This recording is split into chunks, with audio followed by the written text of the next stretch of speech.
Hi, dear friends and subscribers of Cricket Happenings. Your host Ram here with the daily cricket show Cricket Happenings.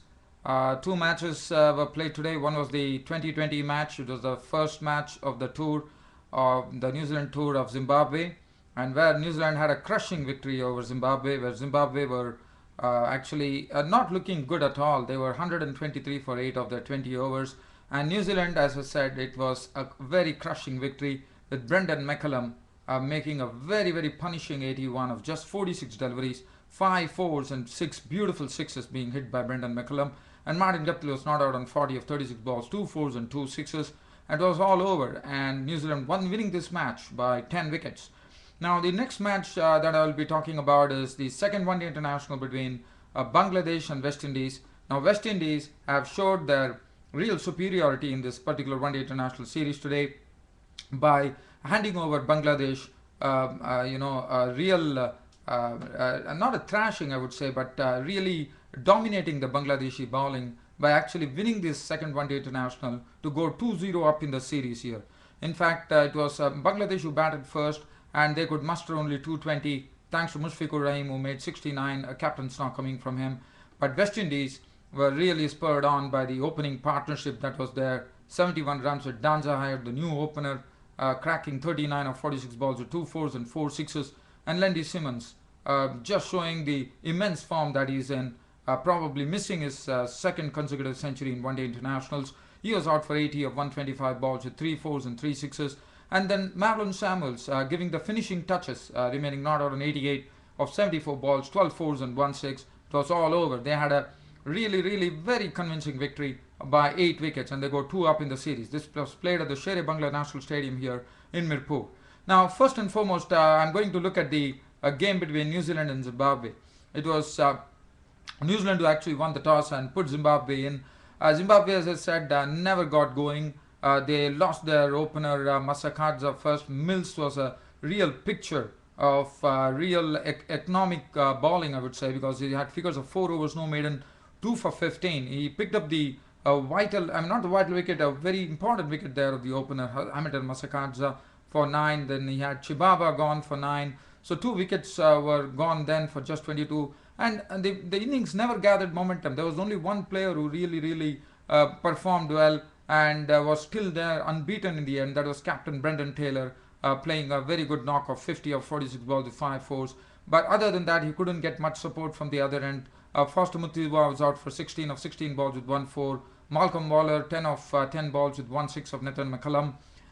Charles Coventry, disappointed, out for 10 of 13 balls with 1 4. Chigumbura was out for 14 of 15 balls with 1 4. And the New Zealand bowling was the one which was responsible for that. So 123 for 8 of 20 overs.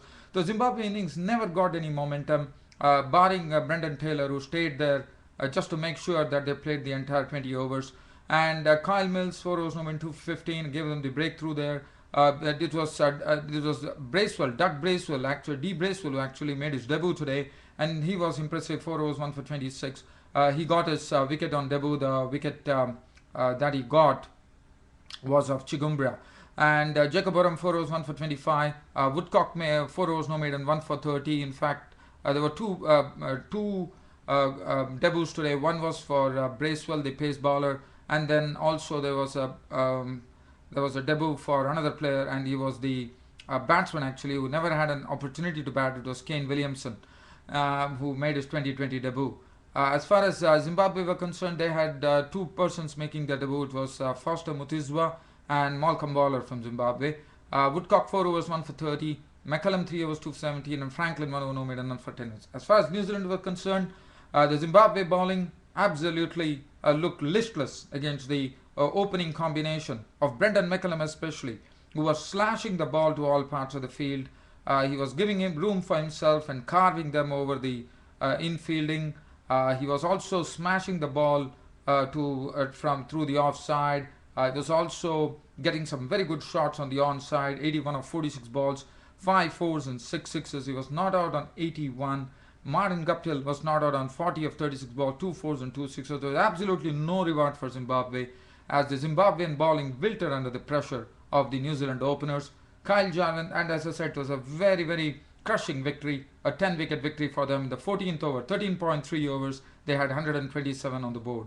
Kyle Jarvis, 3 overs, no maiden, none for 32. Raymond Price, 3.3 overs, no maiden, none for 26.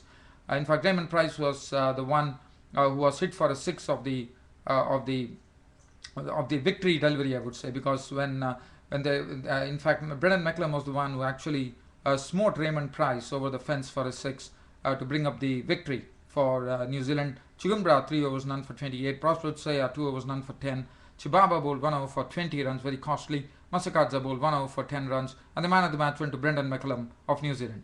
Now that is as far as and this was the first match of the New Zealand tour of Zimbabwe, and Zimbabwe were crushed by New Zealand in this particular match. Now there's also one more 2020 match, and that would be taking place on Monday.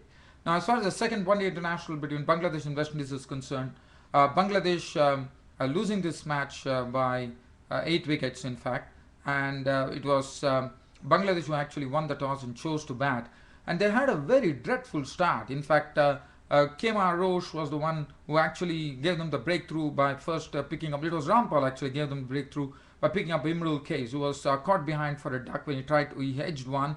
Tamim Iqbal tried to play a shot, trying to open the face of the bat and glided down to third man. Russell took the catch at third man. He was gone for one.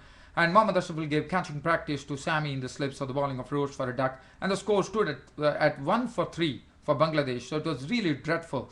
And it was also giving one the idea probably Bangladesh is going to have suffer the same fate that they suffered in the World Cup when they were rolled out for 58 by the West Indies. And so 3 wickets down, and Shakib Al Hasan was also a victim of Rampal when he was caught behind, and that made it 18 for 4, and things looked like Bangladesh were really slipping. But I thought Bangladesh really recovered well because Mushfiqur Rahim and Alok Kapali combined, but Mushfiqur Rahim was staying there. He played a captain's knock of 69 to push on the score to 58. At the 58, Alok Kapali fell for 20 or 43 balls with 3 fours, but he got some good support from Naeem Islam, who contributed. Mushfiqur Rahim got some good support from the other end from Naeem Islam, who made 30 or 42 balls with 3 fours. Nasir Hussain, who opened the first innings, didn't do this time. He actually came in at his normal place, and he contributed a good 50. It is the second consecutive 50 in this one-day international series on back-to-back 50s there, 50 or 54 balls, 3 fours and 1 6. So they were the ones who actually lent the support to Mushfiqur Rahim, and Abdul Razak was run out for 25 19 balls. So the lower middle order came to the fore and helped Bangladesh recover from a precarious position of 18 for 4 to being 220 all out. So that was a good job by Bangladesh, I would say. And as far as the bowling was concerned, Rampal 10 overs 2 for 27 was absolutely on the money. Kemar Roche 10 overs 1 maiden 3 for 49, picked up the wickets. Andre Russell 9 overs 1 maiden 1 for 50 was very costly. Darren Sami 8.5 overs, no maiden 42 runs and 2 wickets. He did his bit there. Devendra Vishnu 5 overs for 21. Marlon Samuels bowled 5 overs for 1 for 24. Kiran Pollard 1 over for 4 runs. As far as West Indies were concerned, they had a very decent start, and Danza Hyde was today promoted as an opener, and Danza Hyde really made it count today. The way he was smacking, he had the habit of smacking sixes. He hit Shafiul Islam for a 6. Abdul Razak was smacked for a 6. Shakib Al Hasan, Rubel Hussain was sent for 6s, and Danza Hyde had 4 6s in his knock of 39 of just 46 deliveries, 2 4s and 4 6s.